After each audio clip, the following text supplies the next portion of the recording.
사도행전 12장 13절에서 25절의 말씀을 가지고 교회를 승리케 하시는 하나님이란 제목으로 함께 말씀을 나누고자 합니다.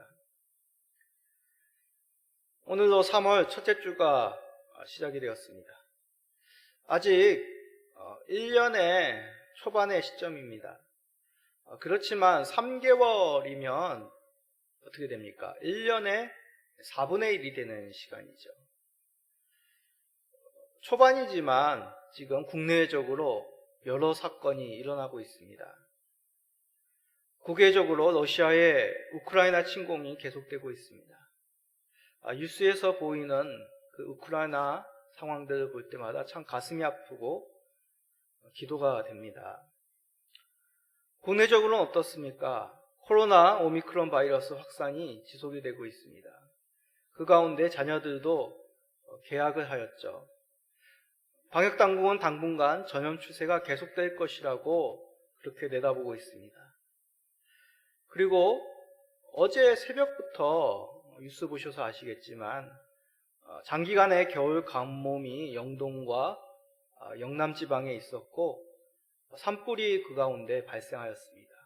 또 마침 강풍이 동반되어 크게 퍼져가 지금도 진화가 되지 않고 있는 큰 피해를 주고 있는 상황이라 합니다.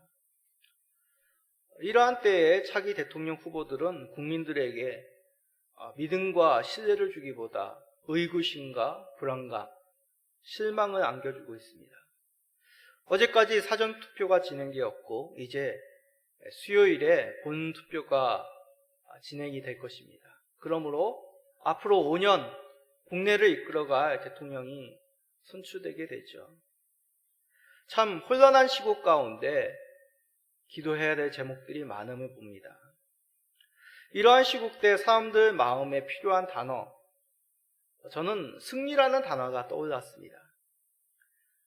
한 나라가 불의한 침략으로 어려움을 당하고 있습니다. 그 가운데 그 전쟁을 승리로 이끌려고 모든 국민들이 온 마음을 다하여 전쟁에 임하고 있습니다. 또 세계의 사람들은 어떻습니까? 팬데믹을 극복하기 위하여 인류애를 바라며 또한 각국에서 방역을 하며 이 바이러스와 싸워 이길 그 승리의 결전을 하고 있습니다. 어렵고 혼란스러운 상황 속에서도 흔들림 없이 사람들은 맡겨진 일에 최선을 다하며 또한 자신의 나라들을 바르게 세워가기 위하여 분투하고 있습니다. 얼마 전 있었던 베이징 동계올림픽 참가한 우리나라 선수들이 그러하지 않았습니까? 어려운 환경, 불합리한 판정 속에서도 자신의 기량을 최선을 다하여 펼쳤던 선수들입니다. 그런 선수들의 모습에 온 국민들이 환호하며 격려와 찬사를 아끼지 않았습니다. 이제 국민들도 승리란 것이 몇 등을 했느냐, 그게 승리가 아니라 과정 속에서 최선을 다하는 그 모습이 바로 승리의 모습임을 알고 선수들에게 칭찬과 존경을 표하고 있습니다. 그렇다면 성도님들, 신앙의 승리란 무엇일까요? 오늘 말씀은 세상 권세가 교회를 향해 박해하는 속에서 승리함을 보여줍니다. 그런데 그 승리는 성도들의 승리이지만 승리를 이루시는 분은 우리 하나님이십니다. 다시 말해서 교회의 승리는 하나님이 안겨주신다는 것입니다. 이 말이 사실이라면 교회는 결국 주 하나님을 의지함으로 세상 속에서 승리할 수 있다는 말입니다. 오늘 말씀을 살펴보므로 정말 교회는 다른 무엇인가로 세상 속에서 승리하는 것이 아니라 오직 하나님의 도우심, 하나님을 의지함으로 인해 승리케 되는지를 살펴보기를 원합니다. 그러므로 세상에서 승리하는 교회, 성도의 삶을 사시는 모든 성도님 되시기를 예수 그리스도의 이름으로 간절히 간구드립니다. 먼저 오늘 말씀은 지난주 말씀에 이어 하나님의 도우심으로 헤롯의 감옷에 탈출한 베드로의 이야기로부터 시작이 됩니다. 자, 오늘 쭉 말씀을 읽었는데요. 16절까지 읽어보면 우리 성도님들은 어떠십니까? 이 광경이 좀 눈에 선하게 나타나지 않습니까? 우리 자녀들 세대들은 배너라든지 10개 그리고 코어바디스라는 영화, 그런 영화 세대가 아닙니다. 그러나 저의 동년배 그리고 40대까지는 아마 이런 영화들을 한 번쯤은 다 보셨을 것입니다. 이런 영화분을 보며 유대인들의 삶의 모습이 간간히 장면 속에 나오죠. 유대인들의 집에서의 장면이 이 말씀을 읽으면 눈에 떠오르게 됩니다. 요즘 우리들의 주거 환경은 아파트나 빌라 같은 마당 없는 집이 대부분입니다. 그러기에 우리 자녀들은 이 말씀이 약간 좀 의아하게 느껴질 것입니다. 아니, 집 대문을 두드리면 방에 있는 사람들도 금방 누가 왔는지 알 텐데 왜 노대라는 아이가 나오고 달려 들어가고 또 베드로가 왔다는 소식을 듣고 사람들에게 찾아가 말하는데 방 안에 있는 사람들은 그걸 믿지 않고, 지금 우리들의 주거 환경으로는 좀 이해되지 않는 장면입니다. 그런데 오늘 말씀을 보면 딱 이해되는 것은 사람들이 모여있는 곳, 기도하는 곳과 베드로가 서 있는 그 대문과의 거리가 가깝지 않음을 봅니다. 그래서 학자들은 추측하건대 마가 요한의 어머니 마리아의 집, 이 말씀의 장면인 그곳이 정원이 있고 대문 근처에 문지기 하인이 거주하는 초소가 있는 규모가 작지 않은 그런 집이라고 봅니다. 이것이 사실이든 아니든 우리가 오늘 말씀 속에서 깨닫게 되는 것은 베드로가 탈출하는 그 장면 못지않게 생생하게 베드로의 귀가의 장면이 우리들에게 증거하고 있다는 것이죠. 주의 도우심으로 감옥에 탈출한 베드로는 제자들이 모여있는 이 집에 찾아갑니다. 그곳에 여러 사람들이 지금 모여 베드로를 위하여 기도하고 있죠. 베드로는 문을 두드려 자신이 왔음을 알립니다. 그러자 로데라 하는, 아마 여자아이라고 얘기하는 거 보니 여종인 것 같습니다. 이 여자아이가 그 소리의 주인공을 살펴보기 위하여 집 안에서 나옵니다. 문 밖을 내다보았겠죠. 누가 왔는지 살펴보니 베드로였던 것입니다. 베드로의 음성을 그녀는 알아보고 기뻐하며 미처 문을 열어보지 못하고 베드로가 문 밖에 세워둔 채 집 안으로 이 기쁜 소식을 들고 달려간 것이죠. 이 소식을 모여서 기도하는 사람들에게 알립니다. 그런데 모여 기도하는 사람들의 입에서 의외의 답이 나옵니다.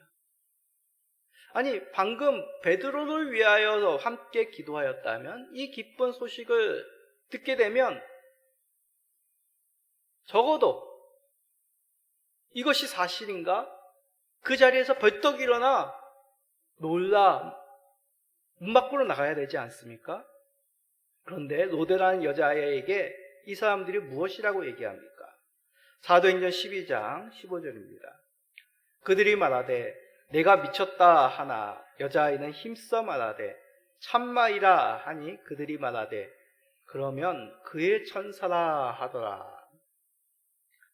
베드로가 문 밖에 서 있다라는 소식을 전합니다. 근데 기도하는 사람들의 반응이 뭐죠?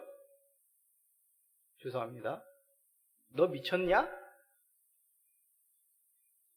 여자의 로데의 말에 대해서 조롱에 가까운 말을 던집니다.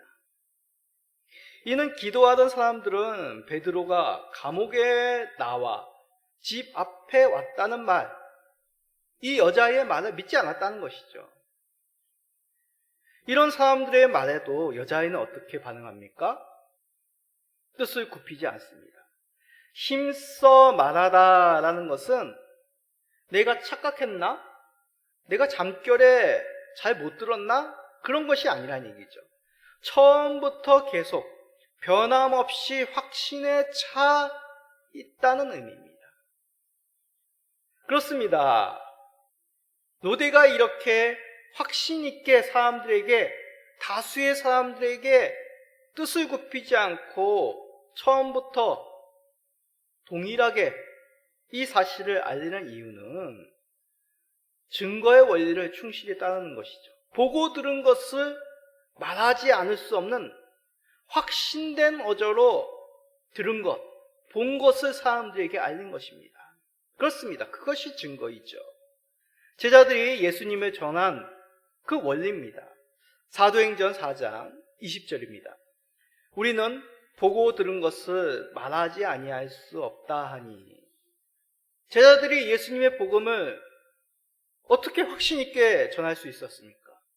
대제사장의 무리들, 유대인들의 박해 속에서 어떻게 제자들은 그 뜻을 굽히지 않고 복음을 전할 수 있었습니까? 제자들의 눈으로 보았습니다. 제자들의 귀로 들었습니다.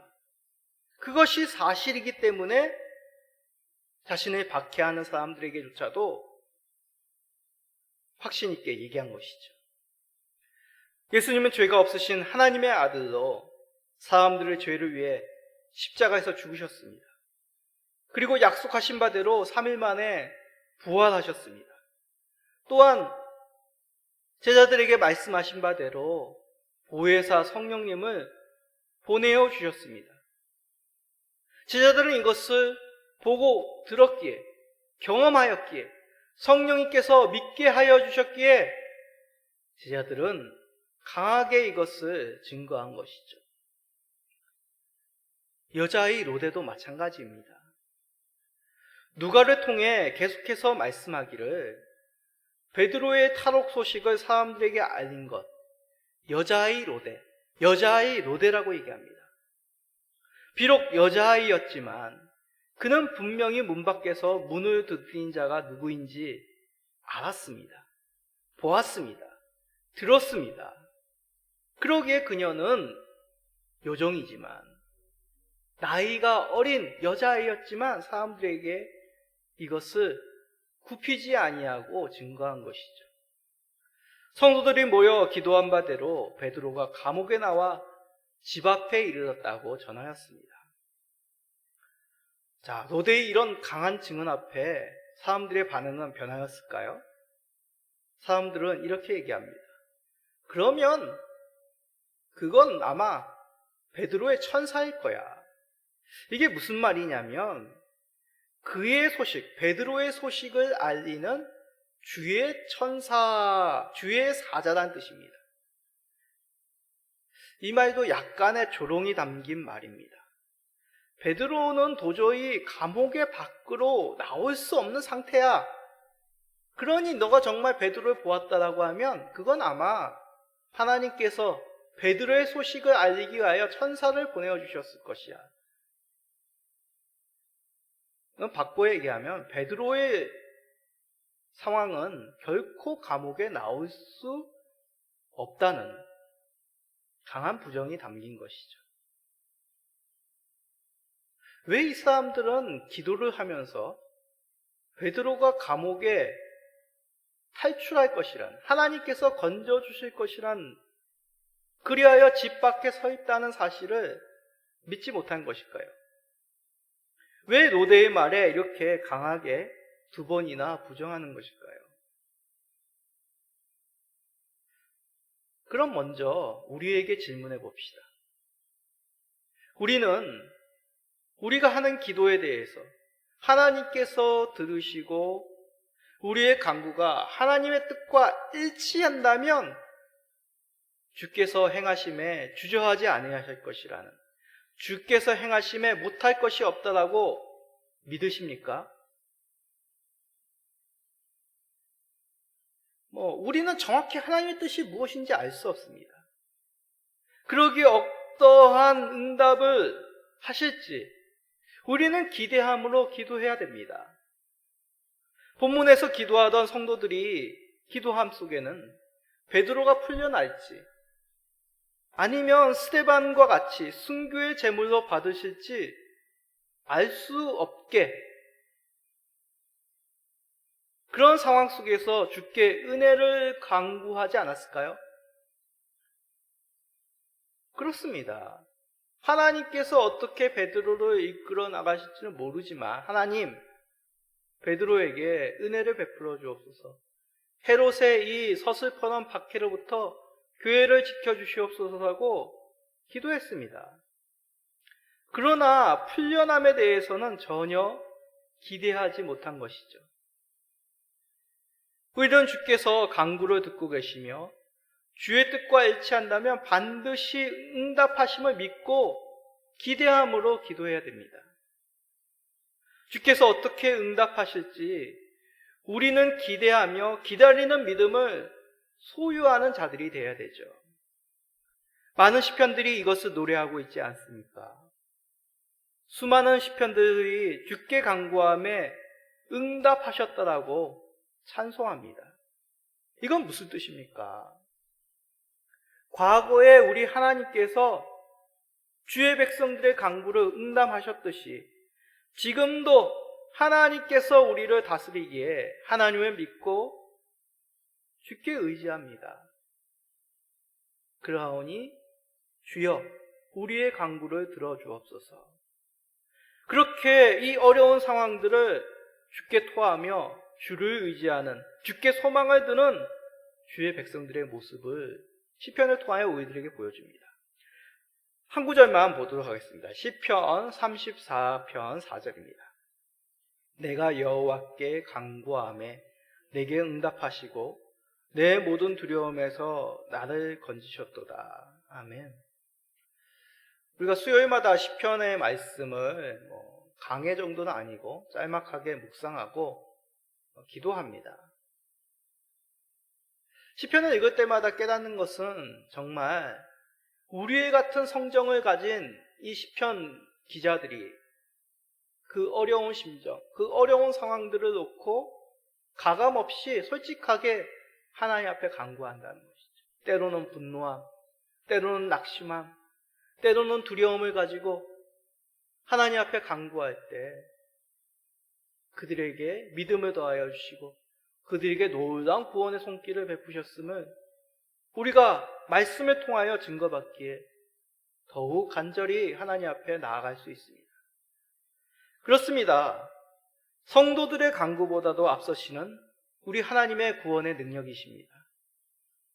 우리는 이것을 기대하며 주께서 놀라운 일을 행하시기를 소망해야 되겠습니다. 세상을 이기시는 그 하나님의 능력을 기대하시며 믿고 구하시는 모든 성도님 되시기를 예수 그리스도의 이름으로 간절히 간구드립니다. 자, 집안에서 옥신각신하던 성도들은 계속 베드로의 노크의 대문 앞에 나아가게 됩니다. 그러자 누가 서 있습니까? 베드로가 서 있는 것이죠. 놀란 성도들에게 베드로는 자신의 구원은 주께서 건져주신 일임을 알립니다. 또한 단지 이 자리에 있는 사람만이 아니라 그 당시 예루살렘 교회 장로 중인 한 명인 바로 야고보에게 이 사실을 알리라고 합니다. 그리고 여러 형제들에게도 이 놀라운 소식을 알리라고 얘기합니다. 그렇게 당부한 후에 베드로는 피신하게 되죠. 자, 그 장면 17절을 통하여 봅시다. 베드로가 그들에게 손짓하여 조용하게 하고 주께서 자기를 이끌어 옥에서 나오게 하던 일을 말하고 또 야고보와 형제들에게 이 말을 전하라 하고 떠나 다른 곳으로 가니라. 옥에서 나오게 하던 일을 말하다라는 것은 사실을 처음부터 상세히 설명하다라는 의미입니다. 상대방에게 자신의 생각을 강제적으로 관철시키기 위하여 말하는 것이 아닙니다. 그냥 있는 그대로 자신이 경험한 바를 그대로 진정성 있게 고백한다라는 것이 여기서 얘기하는 말하다라는 의미입니다. 베드로는 자신의 무용담을 말하는 것이 아닙니다. 객관적으로 자신이 경험한 그 사실들을 고백하고 있는 것이죠.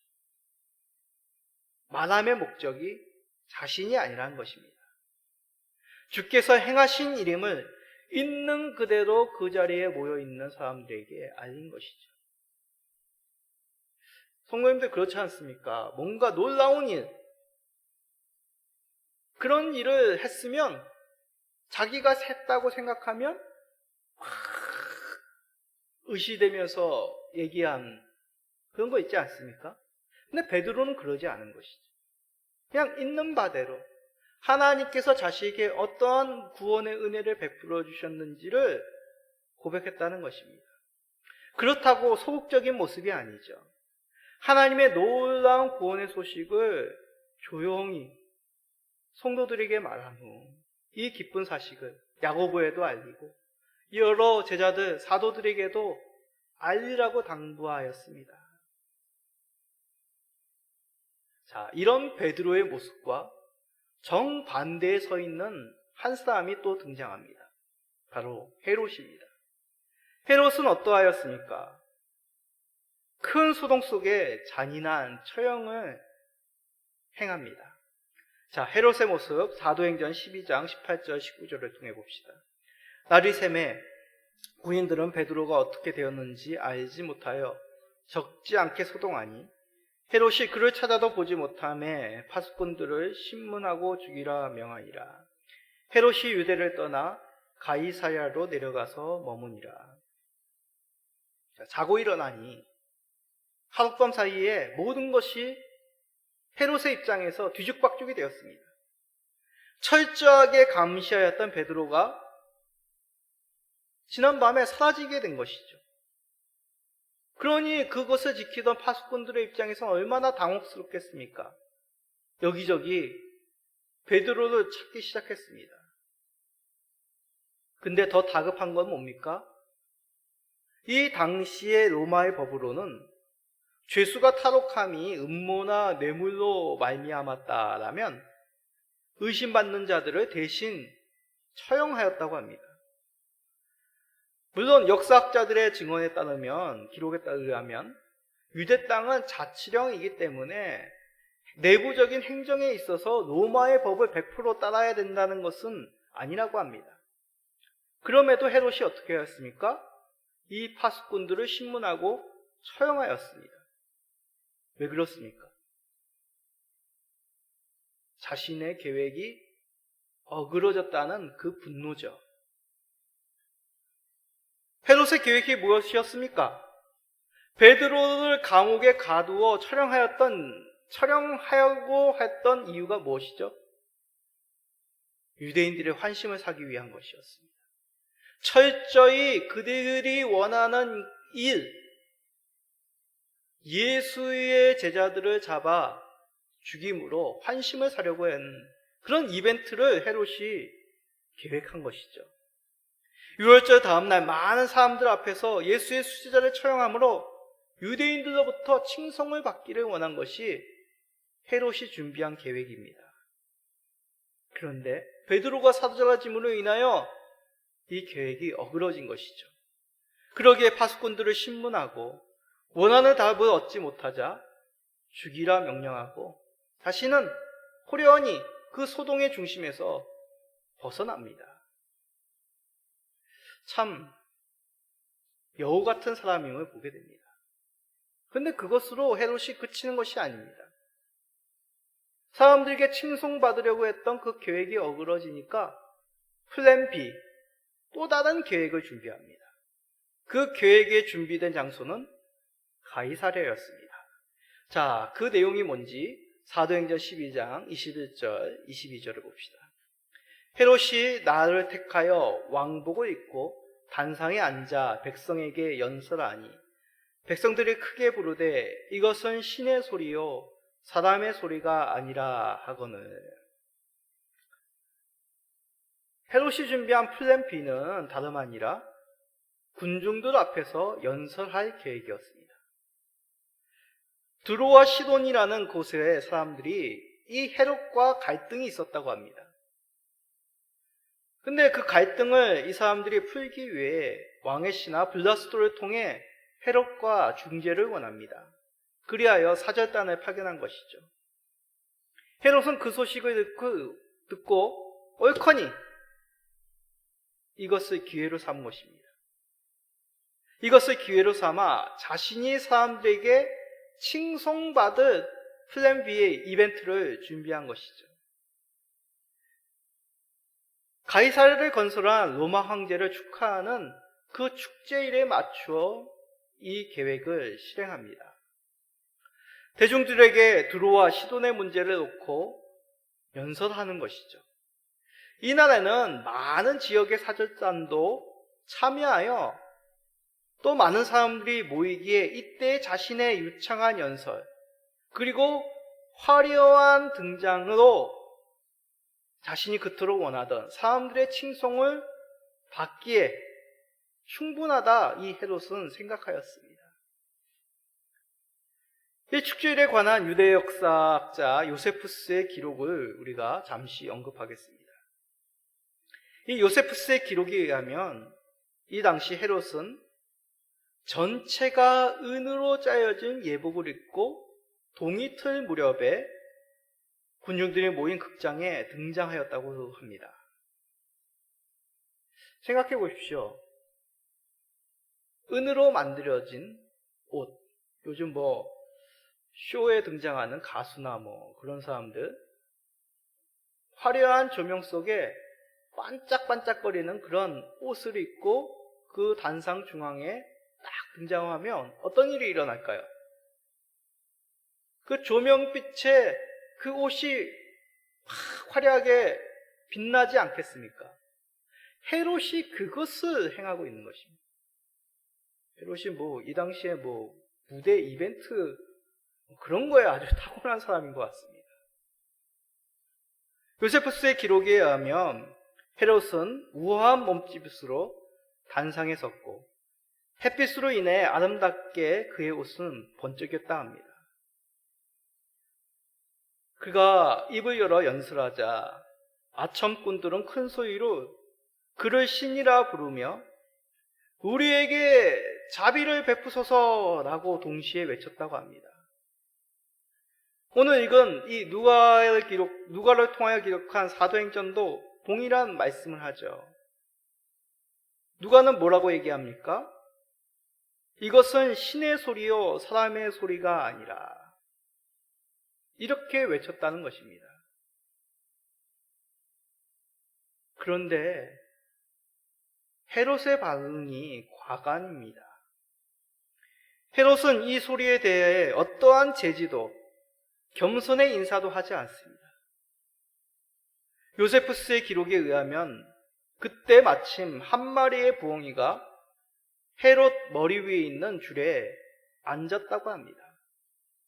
그러자 갑자기 헤롯은 고통을 느끼며 그 자리에 쓰러졌고 헤롯은 심한 복통으로 인해 5일간 신음신음 앓다가 죽고 말았다고 증언합니다.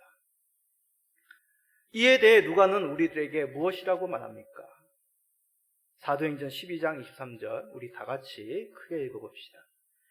헤롯이 영광을 하나님께로 돌리지 아니하므로 주의 사자가 곧 친히 벌레에게 먹혀 죽으니라. 헤롯은 철저히 자신의 영광을 위해서 교회를 이용하였습니다. 자신에게 주어진 권세를 사용하였습니다. 하나님께서는 헤롯에게 분명히 베드로의 구원의 사건을 경험케 하셨습니다. 베드로가 감옥에 사라진 이후 그 파수꾼들 신문에 보면 그들의 소행이 아니라 놀라운 기적임을 그는 깨닫게 되었죠. 사람들의 음모가 아니라 하나님의 능력임을 그는 알 수 있었습니다. 그러나 헤롯은 이를 증거한 당사자들인 파수꾼을 분노 가운데 처형하였습니다.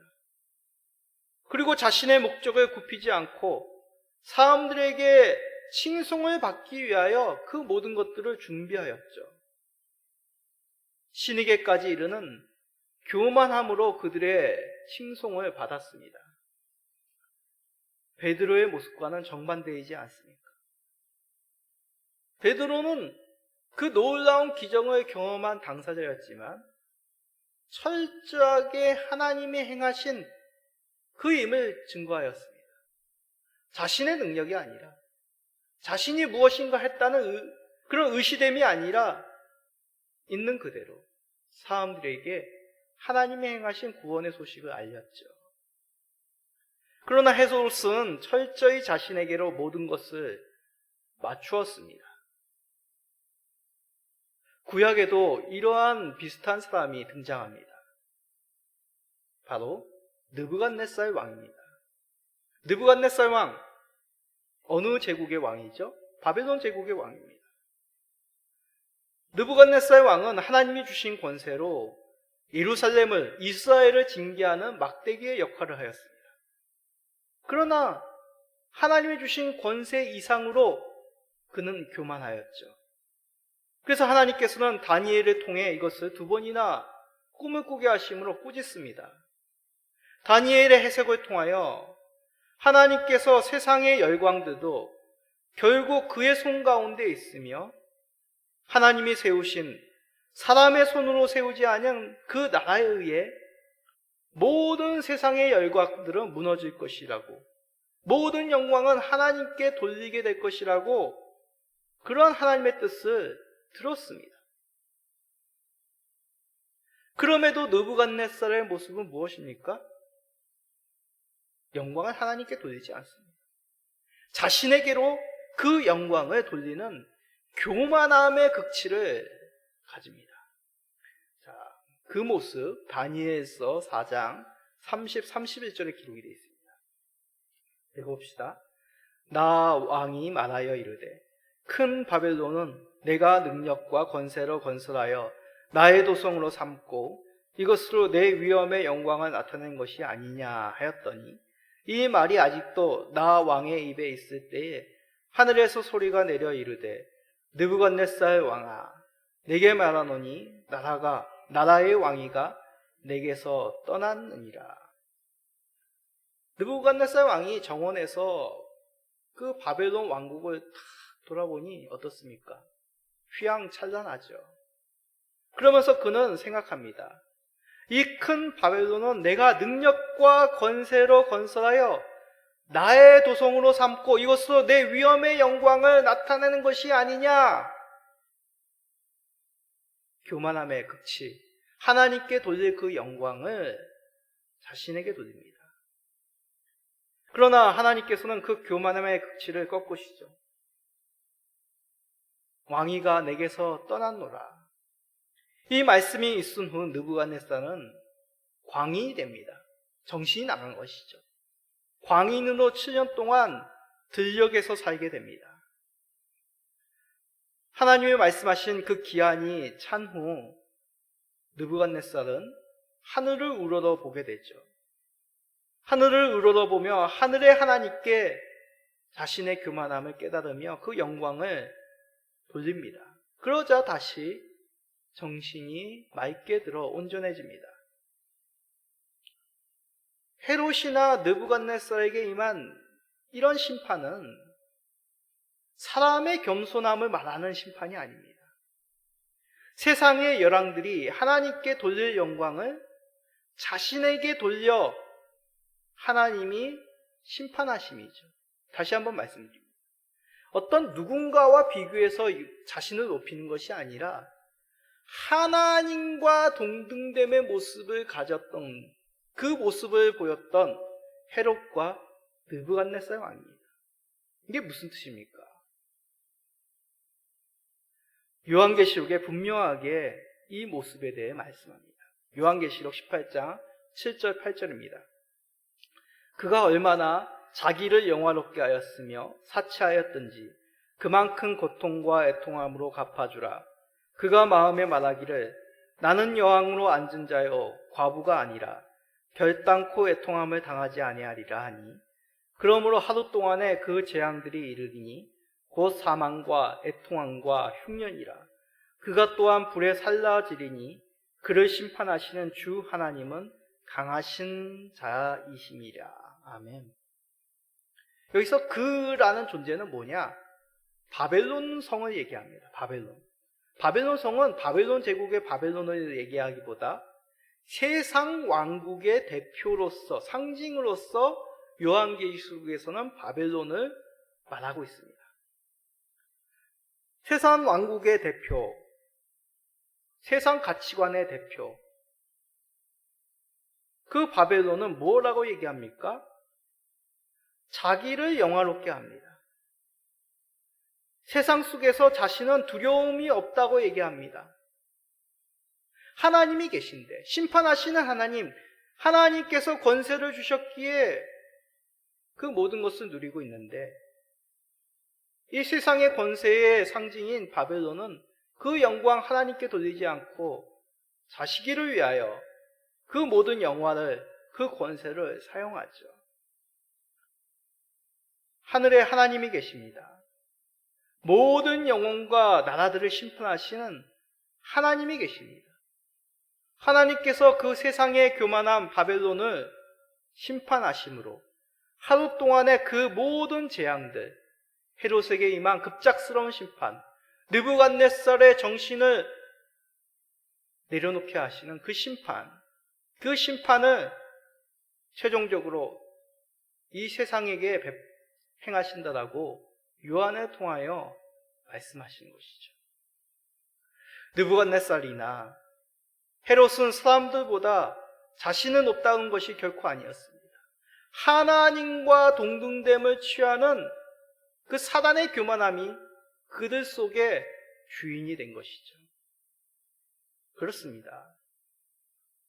우리는 이것을 통하여 진정한 승자가 누구인지를 깨닫게 됩니다.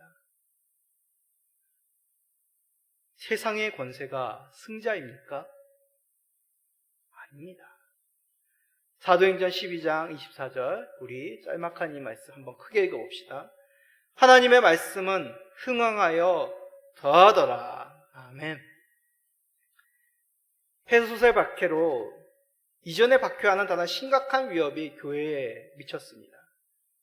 그러나 승리하는 쪽은 주를 의지하는 자들, 주께 피하는 주의 백성들이었습니다. 흥왕하다라는 것은 뭡니까? 복음이 생명체와 같이 계속 자라가다라는 의미입니다. 자라갔다가 아니라 계속 자라고 있다라는 의미입니다. 하나님 나라는 박해 속에서도 세상의 권세 앞에서도 멈추지 않는 것입니다. 더욱 자라가는 것이죠. 반대로 대적하며 하나님과 동등되려고 하였던 세상의 권세는 하나님의 심판 가운데 꺾여집니다. 베드로는 그 가운데 철저히 하나님께 그 영광을 돌립니다. 이 소식을 알림으로 하나님이 찬송받으시기에, 하나님의 영광 받으시기에 그의 삶을 드립니다. 반면 헤롯은 어떻습니까? 하나님께 돌릴 영광을 가로채 자신에게 돌리다가 가장 비참한 모습, 벌레가 먹는 그런 모습으로 그는 떨어지게 되는 것이죠. 우리는 이 말씀을 통하여 귀한 교훈을 얻습니다. 교회는 주께 권세가 있음을 잊지 말아야 된다는 것이죠. 우리라고, 교회라고 헤롯의 길로, 느부갓네살의 길로 가지 말라는 법이 어디 있습니까? 모든 것이 주께로부터 나오고 주께로 돌아감을 우리는 잊지 말아야겠습니다. 기도는 결국 하나님께서 우리의 마음을 살피시고 우리의 뜻이 하나님의 뜻에 굴복될 수 있도록 우리를 부인하며 하나님께 나아가는 귀한 주님과의 교제의 시간 아니겠습니까? 그러기에 우리는 기도함으로 하나님의 뜻을 기대하며 하나님께 매달릴 수 있습니다. 우리의 전도함, 비록 아무런 변화 없는 것 같이 돌 위에 떨어지는 낙서와 같이 작은 물방울과 같은 미묘한 목소리이지만 결국 승리함은 하나님께 있음을 우리는 잊지 맙시다.